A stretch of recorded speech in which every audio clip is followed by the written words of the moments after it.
Baik, Ibu Desi, terima kasih dalam pembacaan firman bisa disampaikan oleh Ibu Naomi, persilakan. Ya, terima kasih Pak Agus. Shalom. Kita satu dalam doa. Bapa kami yang di surga, terima kasih dengan pujian penyembahan yang kami naikkan Tuhan. Kami bisa lebih dan lebih dekat lagi dengan Engkau ya Bapa. Ampuni setiap dosa juga pelanggaran kami Tuhan. Dan terus mampukan kami untuk selalu berucap syukur sehingga kami terus memandang atas kebaikan-Mu Tuhan. Ya Bapa, sebentar kami akan mendengar renungan firman-Mu yang akan disampaikan gembala kami, Pastor Paul. Engkau urapi dan berkati beliau Tuhan, hingga apa yang disampaikan menjadi rema, juga kekuatan untuk setiap kami Tuhan. Terima kasih ya Bapa, haleluya, amin. Amin. Terima kasih Ibu Naomi atas doanya. Tuhan Yesus memberkati kita semua. Ada Tuhan di belakang saya, keras sekali suaranya ya? Gak apa-apa, Pak. Oh, nggak apa-apa, baik. Kita lanjutkan. Kita akan masuk dalam pembacaan firman Tuhan. Karena Ibu Nerliana belum masuk, mungkin mohon bantuan Pak Apeng atau Ibu Cinta mohon bantuan baca Yeremia 20 ayat 1 sampai 18. Baik, Pak Agus. Baik Bu, terima kasih. Silakan Bu. Ya. Yeremia pasal 20. Ayat 1 sampai 18 sampai 18. Ya, satu pasal ya. Pasyur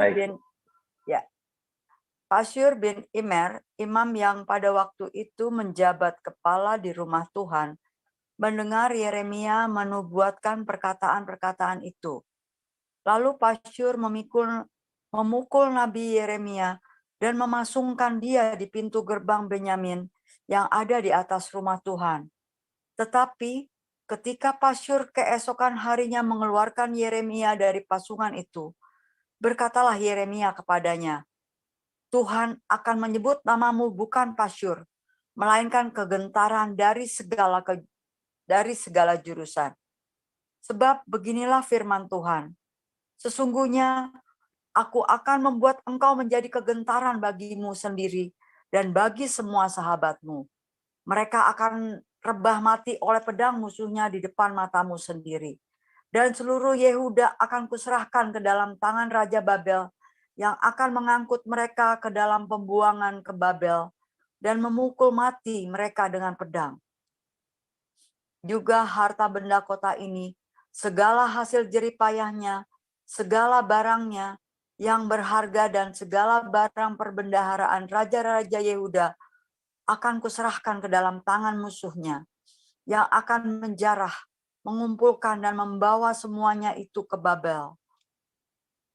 Mengenai engkau, hai Pasyur, dan semua orang yang diam di rumahmu, kamu akan diangkut tertawan, engkau akan sampai ke Babel, dan akan mati di sana, dan akan dikuburkan di sana. Engkau ini dengan semua sahabatmu, yang kepadanya engkau telah bernubuat palsu. Engkau telah membujuk aku ya Tuhan, dan aku telah membiarkan diriku dibujuk. Engkau terlalu kuat bagiku, dan engkau menundukkan aku. Aku telah menjadi tertawaan sepanjang hari. Semuanya mereka mengolok-ngolokkan aku. Sebab setiap kali aku berbicara, terpaksa aku berteriak, terpaksa aku berseru, kelaliman, aniaya. Sebab firman Tuhan telah menjadi celah dan cemooh bagiku sepanjang hari. Tetapi apabila aku berpikir, aku tidak mau mengingat dia dan tidak mau mengucapkan firman lagi demi namanya, maka dalam hatiku ada sesuatu yang seperti api yang menyala-nyala, terkurung dalam tulang-tulangku. Aku berlelah-lelah untuk menahannya, tetapi aku tidak sanggup. Aku telah mendengar bisikan banyak orang. Kegentaran datang dari segala jurusan. Adukanlah dia. Kita mau mengadukan dia. semua orang sahabat karibku mengintai apakah aku tersandung jatuh. Barangkali ia membiarkan diriku dibujuk, sehingga kita dapat mengalahkan dia dan dapat melakukan pembalasan kita terhadap dia. Tetapi Tuhan menyertai aku seperti pahlawan yang gagah. Sebab itu orang-orang yang mengejar aku akan tersandung jatuh, dan mereka tidak dapat berbuat apa-apa. Mereka akan menjadi malu sekali, sebab mereka tidak berhasil, suatu noda yang selama-lamanya tidak terlupakan. Ya Tuhan semesta alam, yang menguji orang benar, yang melihat batin dan hati, biarlah aku melihat pembalasan-Mu terhadap mereka, sebab kepadamu-lah kuserahkan perkaraku. Menyanyilah untuk Tuhan, pujilah Tuhan, sebab Ia telah melepaskan nyawa orang miskin dari tangan orang-orang yang berbuat jahat.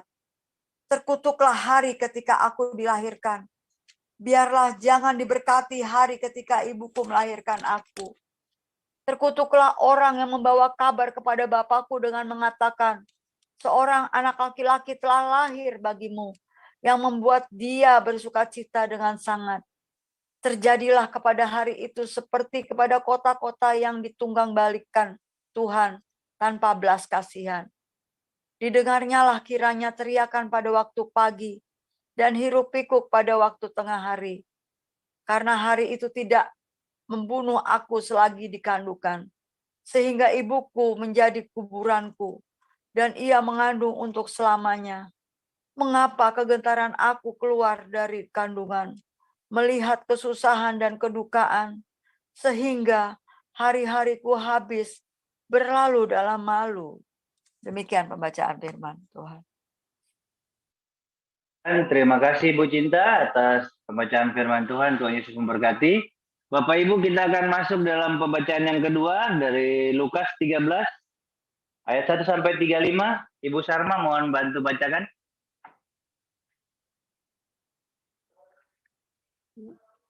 Ibu Sarma. 13. Iya ya Pak. Lukas 13 ayat 1 sampai 35 Ibu. Iya. Silakan Ibu, terima kasih. 13 ayat 1 sampai 25. Baik, saya akan 35 membacakan. Ibu, sampai 35. Iya, Lukas 13 ayat 1 sampai 35. Baik, saya akan membacakan firman Tuhan yang terambil dari Lukas 13 ayat 1 sampai 35. Beginilah firman Tuhan. Pada waktu itu datanglah kepada Yesus beberapa orang membawa kabar tentang orang-orang Galilea yang darahnya dicampurkan Pilatus dengan darah korban yang mereka persembahkan. Yesus menjawab mereka, "Sangkamu orang-orang Galilea ini lebih besar dosanya daripada dosa semua orang Galilea yang lain, karena mereka mengalami nasib ini, nasib itu? Tidak, kataku kepadamu. Tetapi jikalau kamu tidak bertobat, kamu semua akan binasa atas cara demikian. Atau sangkamu ke-18 orang yang mati ditimpa menara dekat Siloam lebih besar kesalahannya daripada kesalahan semua orang lain yang diam di Yerusalem? Tidak, kataku kepadamu. Tetapi jikalau kamu tidak bertobat, kamu semua akan binasa atas cara demikian." Lalu Yesus mengatakan perumpamaan ini. Seorang mempunyai pohon ara yang tumbuh di kebun anggurnya, dan ia datang untuk mencari buah pada pohon itu, tetapi ia tidak menemukannya. Lalu ia berkata kepada pengurus kebun anggur itu, "Sudah 3 tahun aku datang mencari buah pada pohon ara ini, dan aku tidak menemukannya. Tebanglah pohon ini. Untuk apa ia hidup di tanah ini dengan percuma?" Jawab orang itu, "Tuan, biarkanlah dia tumbuh tahun ini lagi. Aku akan mencangkul tanah sekelilingnya dan memberi pupuk kepadanya. Mungkin tahun depan ia berbuah. Jika tidak, tebanglah dia." Pada suatu kali Yesus sedang mengajar dalam salah satu rumah ibadat pada hari Sabat. situ ada seorang perempuan yang telah 18 tahun dirasuk roh sehingga ia sakit sampai bungkuk punggungnya dan tidak dapat berdiri lagi dengan tegak. Ketika Yesus melihat perempuan itu, ia memanggil dia dan berkata kepadanya, "Hai ibu, penyakitmu telah sembuh."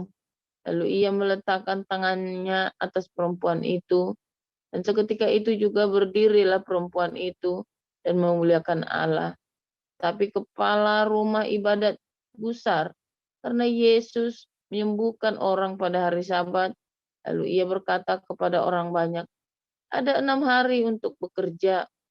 Karena itu datanglah pada salah satu hari itu untuk disembuhkan, dan jangan pada hari Sabat." Tapi Tuhan menjawab dia, katanya, "Hai orang-orang munafik, bukankah setiap orang di antaramu melepaskan lembunya atau keledainya pada hari Sabat dari kandangnya dan membawanya ke tempat minuman? Bukankah perempuan ini yang sudah 18 tahun diikat oleh iblis harus dilepaskan dari ikatannya itu karena ia adalah keturunan Abraham?" Dan waktu ia berkata demikian, semua lawannya merasa malu dan semua orang banyak bersuka cita karena segala perkara mulia yang telah dilakukannya. Maka kata Yesus, "Seumpama apakah hal kerajaan Allah dan dengan apakah aku akan mengumpamakannya? Ya seumpama biji sesawi yang diambil dan ditaburkan orang di kebunnya. Biji itu tumbuh dan menjadi pohon, dan burung-burung di udara bersarang pada cabang-cabangnya." Dan ia berkata lagi, "Dengan apakah aku akan mengumpamakan kerajaan Allah? Ia seumpama ragi yang diambil seorang perempuan dan diadukkan ke dalam tepung terigu 3 sukat sampai khamir seluruhnya."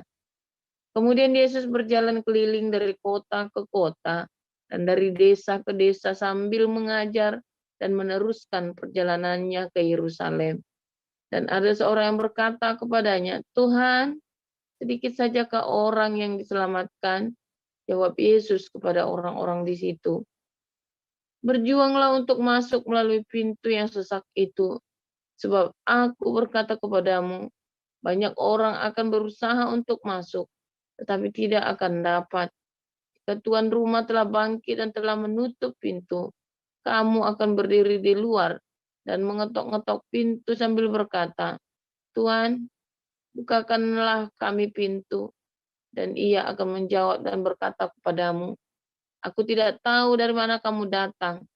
Maka kamu akan berkata, 'Kami telah makan dan minum di hadapanmu, dan engkau telah mengajar di jalan-jalan kota kami.' Tapi ia akan berkata kepadamu, 'Aku tidak tahu dari mana kamu datang. Enyahlah dari hadapanku, hai kamu sekalian yang melakukan kejahatan.' Di sanalah akan terdapat ratap dan kertak gigi, apabila kamu akan melihat Abraham dan Ishak dan Yakub dan semua nabi di dalam kerajaan Allah, tapi kamu sendiri dicampakkan keluar. Dan orang akan datang dari timur dan barat, dan dari utara dan selatan, dan mereka akan duduk makan di dalam kerajaan Allah. Dan sesungguhnya ada orang yang terakhir yang akan menjadi orang yang terdahulu, dan ada orang yang terdahulu yang akan menjadi orang terakhir." Pada waktu itu datanglah beberapa orang Farisi dan berkata kepada Yesus, "Pergilah, tinggalkanlah tempat ini, karena Herodes hendak membunuh engkau." Jawab Yesus kepada mereka, "Pergilah dan katakanlah kepada si serigala itu, aku mengusir setan dan menyembuhkan orang pada hari ini dan besok, dan pada hari yang ketiga aku akan selesai.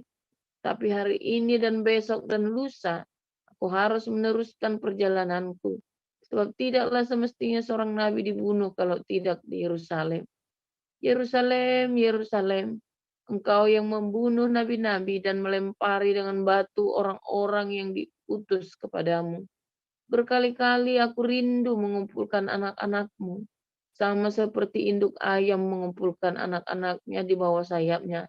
Tetapi kamu tidak mau. Sesungguhnya rumahmu ini akan ditinggalkan dan menjadi sunyi. Tetapi aku berkata kepadamu, kamu tidak akan melihat aku lagi hingga pada saat kamu berkata, Diberkatilah dia yang datang dalam nama Tuhan. Demikian. Baik, Ibu Sarma, terima kasih atas pembacaan firman Tuhan. Tuhan Yesus memberkati Ibu dan keluarga dalam segala hal. Bapak Ibu yang ada di YouTube maupun di Zoom, mari kita siapkan hati kita untuk mendengarkan firman Tuhan yang akan disampaikan oleh hambanya Pastor Paul ya, dengan judul Resiko Menjadi Seorang Nabi. Silakan Pastor. Shalom Pak Agus, sudah lama Shalom, nggak ikut Pastor. komunitas ya. Luar Pastor. biasa, senang sekali nih Pak Agus.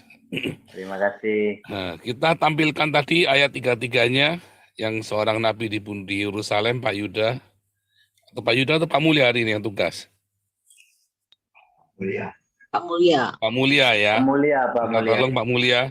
Pak Yuda lagi ini ya, nungguin anaknya. Baru lahir, saudara ya.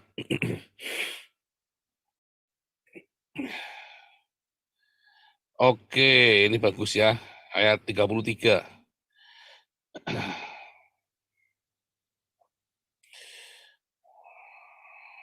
Nah, hari ini dan besok dan lusa aku harus meneruskan perjalananku, sebab tidaklah semestinya seorang nabi dibunuh kalau tidak di Yerusalem. Banyak orang menyangka bahwa ayat ini berarti Yesus mengaku dirinya adalah nabi. Bukan, saudara ya. Bukan, Yesus tidak mengaku bahwa aku adalah nabi, bukan. Tapi dia sedang membuat satu analogi, persamaan.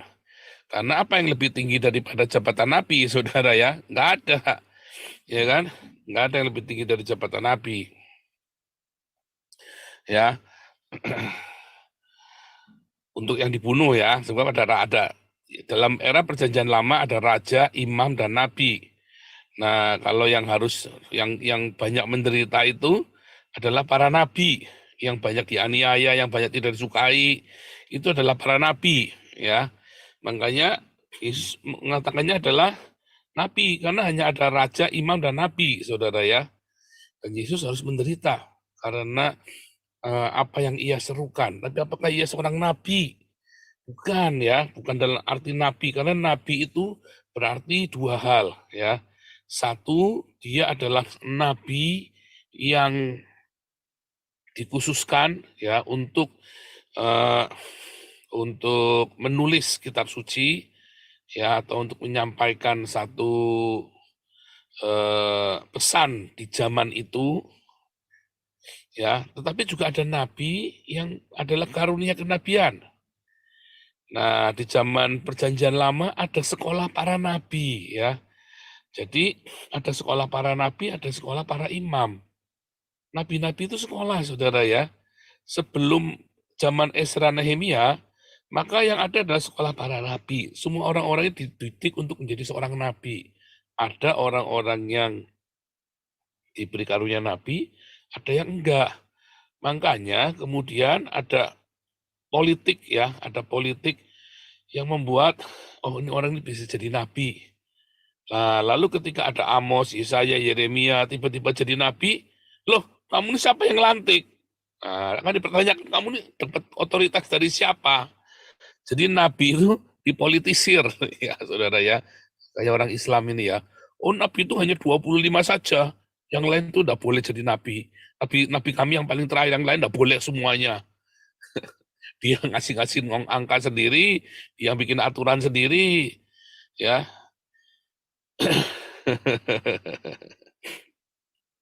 Nah, para nabi di zaman itu, para nabi yang bertugas atau diberi wewenang untuk zamannya adalah orang-orang yang bernubuat untuk Mesias, kedatangan Mesias, ya. Dari mulai siapa yang dianggap nabi?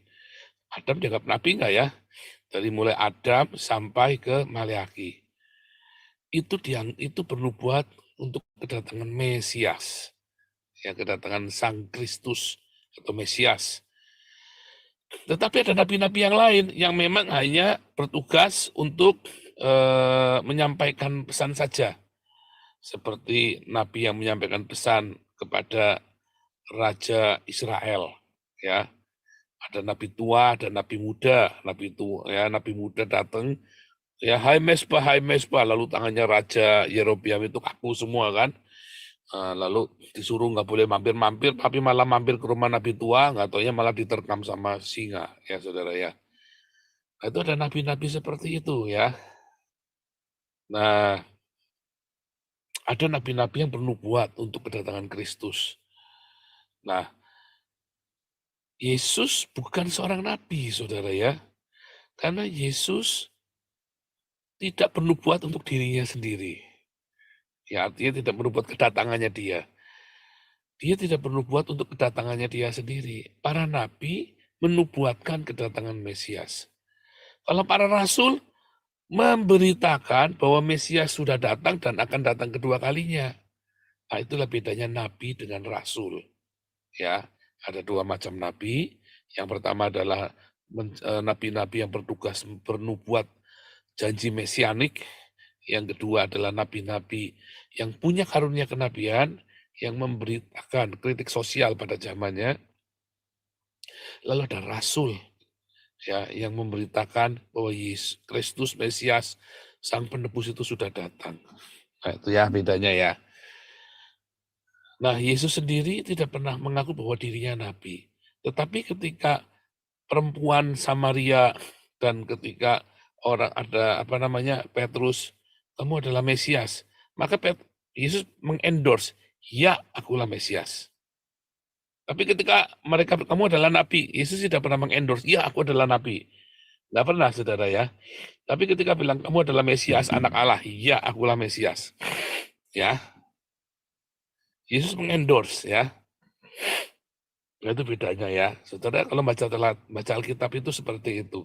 Nggak bisa sembarangan kayak baca dongeng dari Arab, saudara ya. Bacanya itu nggak seperti itu ya, nggak seperti baca dongeng dari Arab. Anda bisa baca sendiri, potong-potong ayatnya. Ayat dari 1, 2, 3, 4, 5, sampai ayat 100. Bisa, saudara kalau membaca itu bisa bingung. Ya, lagi cerita apa. Karena memang orang sedang kesurupan. Kalau Anda pernah tahu orang lagi tangsin tuh di kelenteng ya, dia ngomong ngerombet itu jadi ngomong apa, bisa ngomong apa, saudara. Ya, orang kesurupan itu gitu, orang lagi jadi medium itu sama ya. Kalau Anda pergi ke paranormal, Anda pergi ke dukun, kalau dia lagi medium itu saya diceritain dulu orangnya udah meninggal ya. Yang di Serandil itu ada namanya Mbah Semar itu ya. Saya diceritain dulu sama orang-orang. Kalau orang nanti ngekek dia bisa cerita apa, bisa ngalor ngidul. Semalaman suntuk itu. Ngoceh-ngoceh macam-macam bisa nggak nyambung semua, saudara. Nah, itu kan kesurupan. Soalnya dia trans. Dia tidak bisa kendalikan kepalanya dia. Itu trans. Tapi beda kalau nabi-nabi di Alkitab. Ya, nabi-nabi dan para rasul. Dia tertata, saudara ya. Karena waktu menulis, dia dalam keadaan sadar. Bukan lagi trans yang matanya balik putih itu. Enggak, saudara. Tidak ada nabi di Alkitab, tidak ada rasul-rasul ketika menerima wahyu dari Tuhan Yesus, lalu matanya balik putih sambil meleleh-meleleh begitu. Enggak ada, saudara. Semuanya waras, sadar. Ya, waktu menerima itu waras dan sadar.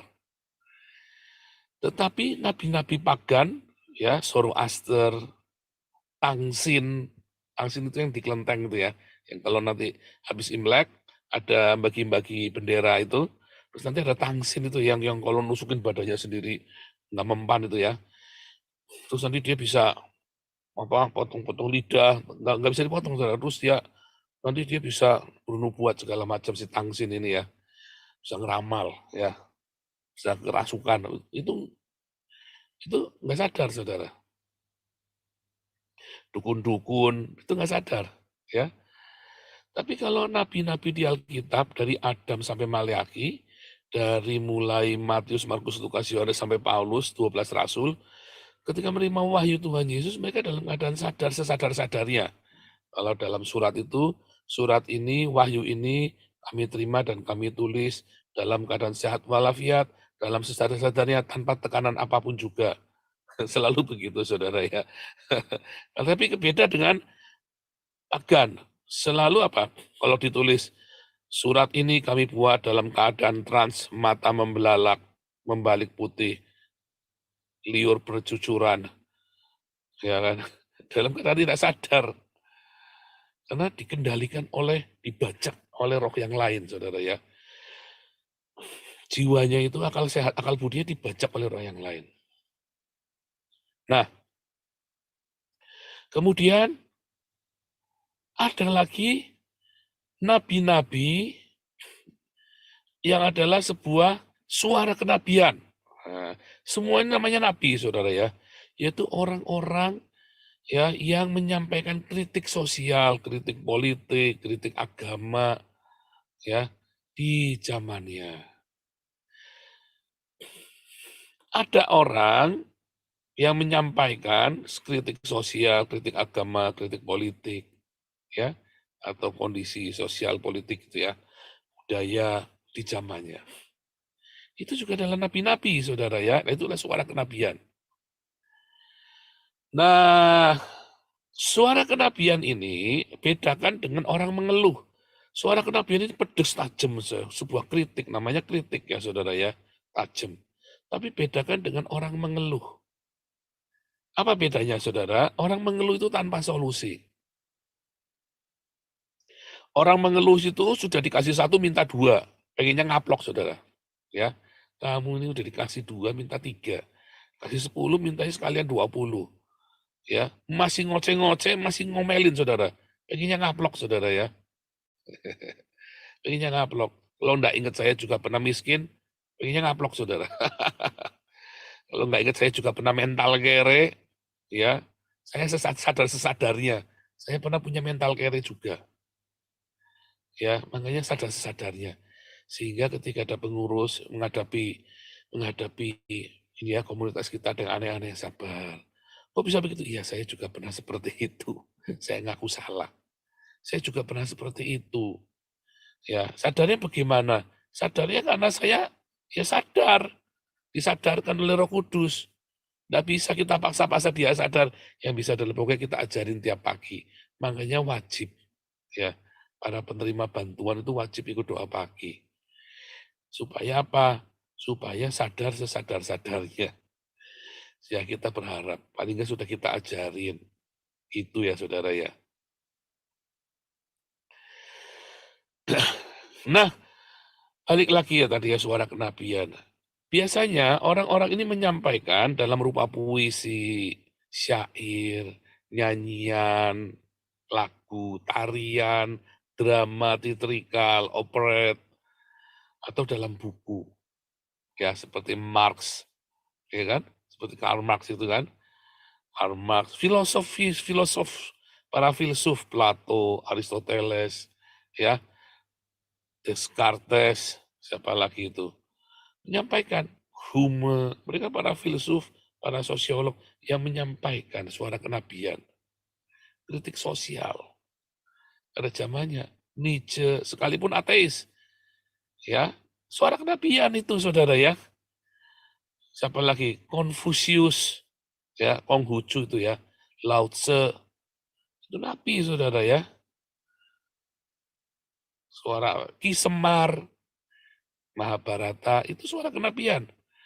Ya, penulis Mahabharata itu suara kenabian saudara ya. Pada zaman itu bagaimana dia kasih tahu antara perang yang gelap dengan yang terang. Ya. Gelap dengan terang. Namanya wayang, bayangan. Ya kan? Itulah suara kenabian. Nah, beda dengan orang mengeluh. Orang-orang mengeluh, keluh kesah itu ya tidak konstruktif, egois, cenderung untuk dirinya sendiri. Ya, dia ngeluh, dia ngeritik karena dirinya sendiri dirugikan. Nah, itu saudara ya. Dia mengeluh karena dirinya dirugikan. Nah, itulah. Itu namanya orang mengeluh. Orang begitu jangan didengar, saudara ya. Nggak usah didengar saja, tapi masuk kiri keluar kanan. Anda nggak usah terlalu peduli.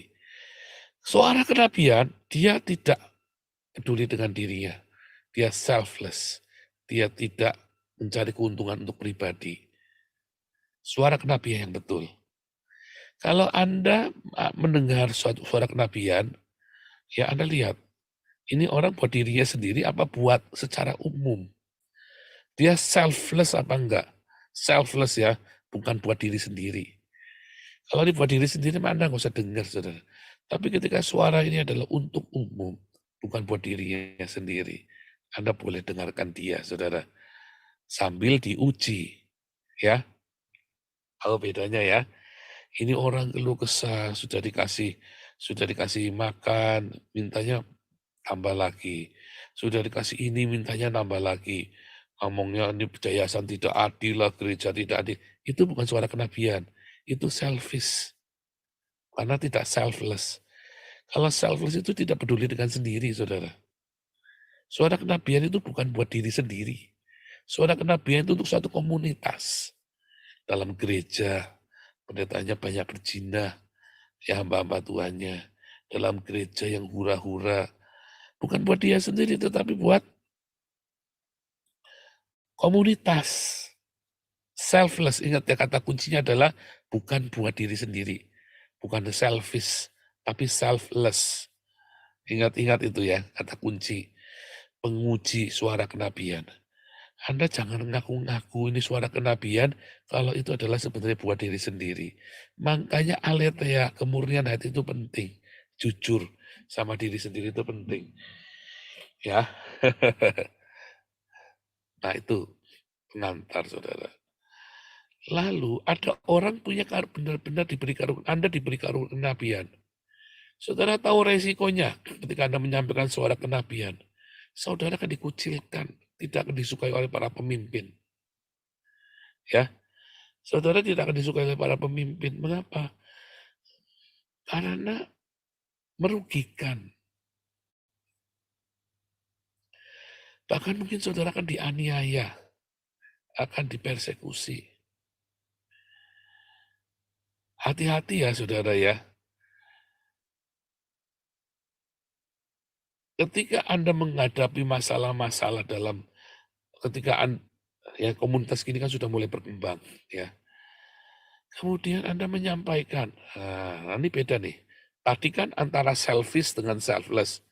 Sekarang menghakimi, ada yang menghakimi dengan suara kenabian. Oh, ini bukan buat diri sendiri loh, tapi menghakimi. Lihat spiritnya, saudara. Dan ujilah segala sesuatu. Suara kenabian itu, ya, suara kenabian itu selalu konstruktif, saudara. Selalu konstruktif dan tidak akan luput dari firman Tuhan yang tertulis.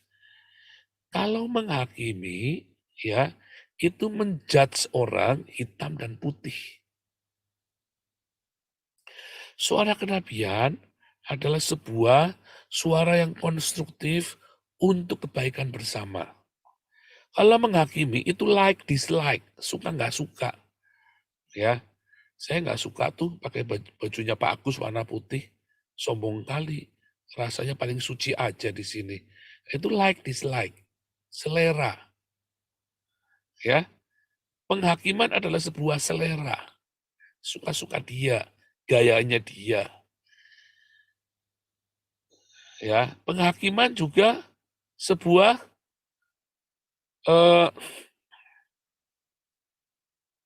tindakan saya lebih baik dari kamu. Ya, saya lebih benar, kamu salah. Sementara yang saya anggap benar, standarnya nggak jelas. Apa? Tentu saja suara kenabian adalah benar salah. Ya, menunjukkan yang salah, kasih tahu yang benar. Tetapi standarnya jelas. Sedangkan penghakiman benar salah, standarnya nggak jelas. Apa? Makanya balok di mata orang kelihatan, selumbar di mata orang kelihatan, balok di mata sendiri nggak kelihatan. Karena standarnya nggak jelas, alias standar ganda. Ya, standarnya nggak jelas. Nggak yang tertulis di Alkitab, tapi bikin standar sendiri. Nah, itulah penghakiman, saudara. Makanya Rasul Paulus selalu balik lagi, ujilah segala sesuatu, peganglah yang baik. Ya.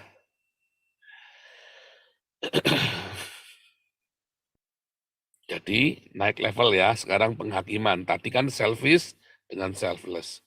Sekarang penghakiman, ya.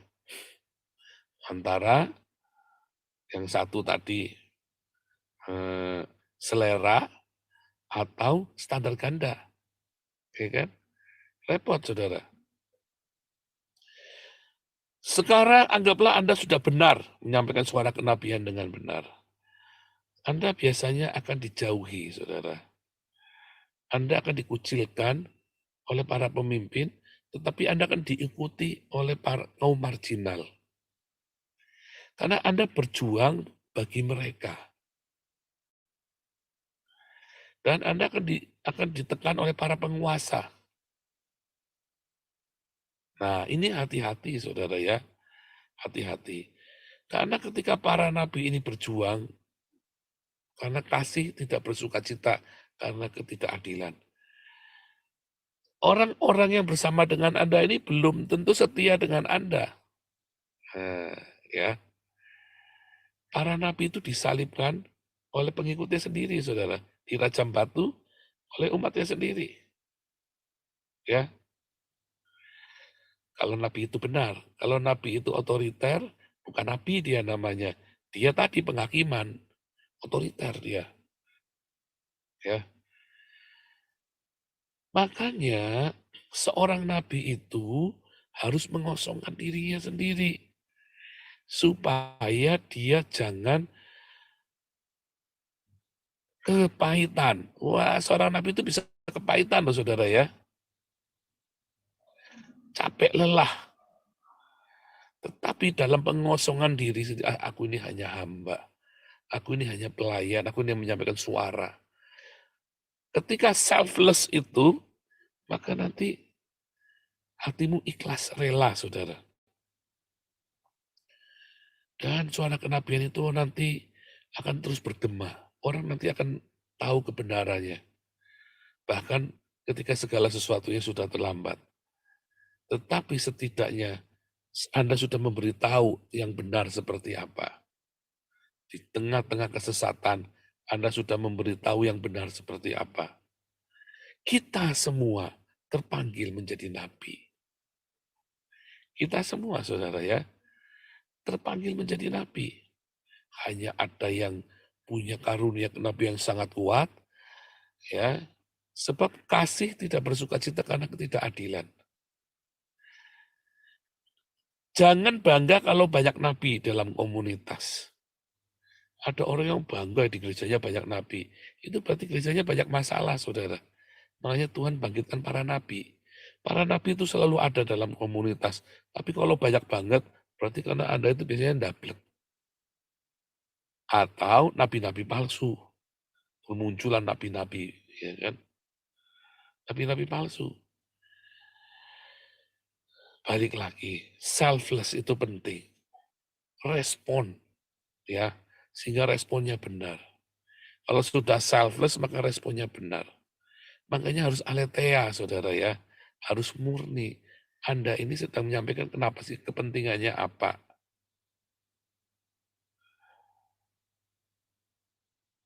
Nah, yang terakhir, saudara ya. Kalau sampai tidak terkendali, ya, nabi-nabi ini akan disembelih, akan dikorbankan. Walaupun tidak selalu, tetapi kebanyakan. Mengapa, saudara? Ya karena memang harus ada yang dikorbankan supaya orang melihat kebenaran. Selalu. Kebenaran itu selalu meminta tumbal, saudara ya. Makanya, kalau ada suara kenabian, Anda harus hati-hati. Karena ketika Anda mengorbankan para nabi ini, ya, maka darahnya akan tertanggung pada Anda loh. Sehingga jangan Paulus dengan hikmat Roh Kudus berkata, jangan anggap remeh nubuatan. Jangan dianggap remeh, jangan direndahkan. Ya. Tapi ujilah segala sesuatu. Nah, saudara, hari ini kita belajar next level ya. Bagaimana karunia-karunia nanti bekerja dalam hidup kita. Nanti Anda setel ulang-ulang. Ya, karena ini ada di dalam jemaat. Komunitas kita makin bertumbuh, makin banyak. Ya, kita saling memberkati, bedakan antara kenabian dengan penghakiman, bedakan kenabian dengan like dislike, suka nggak suka, bedakan kenabian ya dengan selfish, bedakan ya. Dan juga Anda harus siap ketika Anda giliran diberi tugas kenabian, Anda harus siap untuk selfless, punya aletheia, sehingga responmu benar sama Tuhan Yesus. Maka pelayan akan diberkati. Tuhan Yesus memberkati.